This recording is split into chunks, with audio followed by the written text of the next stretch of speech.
Hello everyone, I am Usha Mukherjee, a student of Srinath Law College and presently interning with Lex Center. Today I am going to talk about the legislation as a source of law. We know that legislation is a very important source of law. In modern times, the legislation is considered as one of the most important sources of law. The legislation authorizes lawmaking in the modern democratic societies, especially the federal, is very complex. The formula is as conceived by the Austrian law that law is the command of the sovereign, backed by the sanction, and it has a certain distinction between superior and inferior, and may be to some extent applicable. But in democratic countries, the legislation and legislative process is an admixture of a constitutionally authorized initiative on the one hand and the social forces on the other. In democratic societies, including India, legislators are representative of the electors who invest them with authority to make laws for them. And if these laws are against the welfare of the people, then they will not remain in power for long. The meaning of the legislation has been derived from the Latin word that is legis, meaning a law, and latter, meaning to make or put or to set, that is to make the law. Thus, legislation is meaning setting the law, making the law. Clearly, in a wider sense, it includes all the sources of law, any act done with the effect of adding or altering them. Hence, any amendment will also come within the purview of legislation.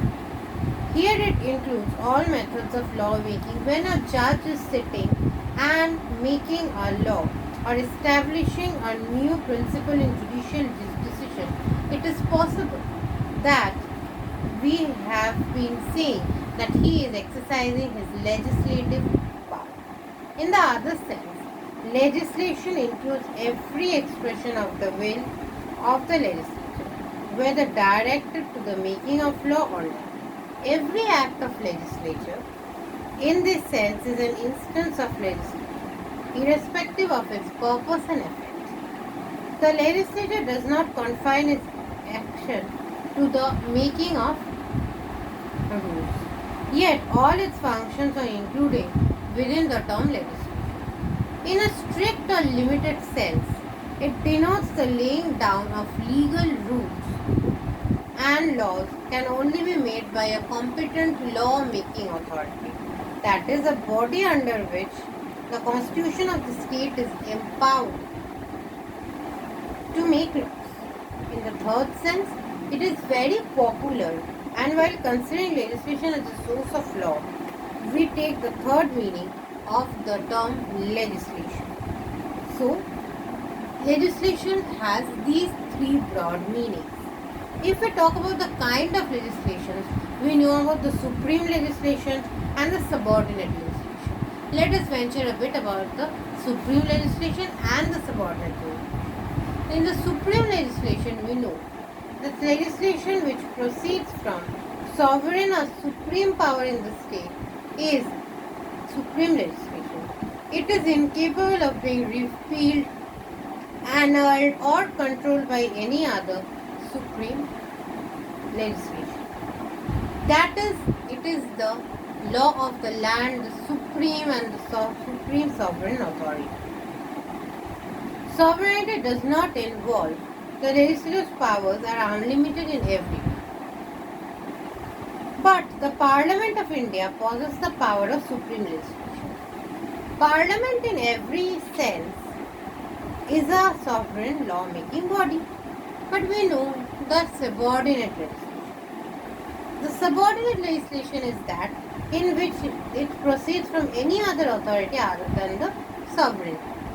It is dependent for its continued existence and validity on some superior authority.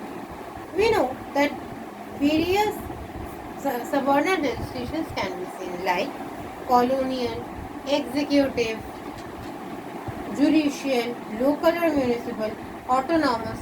All these are very important parts of types of Subordinate legislation.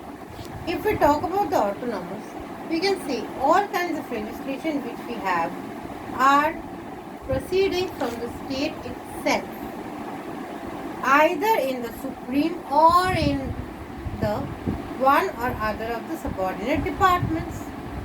The local or the municipal bodies, as we know, in the states or the local bodies also have some power. That is obviously under the purview of the statutes or the state statutes. Judicial, the certain delegated legislations are also with the judiciary or with the judicature. Executive also have certain limited legislative power, like if we talk about the power of ordinances, that is a legislative power that we give to the executive. So these are the various parts or various types of the legislation that we see, and this is a very important source of law. Now, control of delegated legislation is by parliamentary or legislative control or by way of judicial control or procedural control. We also know about the conditional legislation. The conditional legislation is a part where the legislature confers lawmaking power upon some body. The legislative power is said to be delegated and in case of a delegated legislation.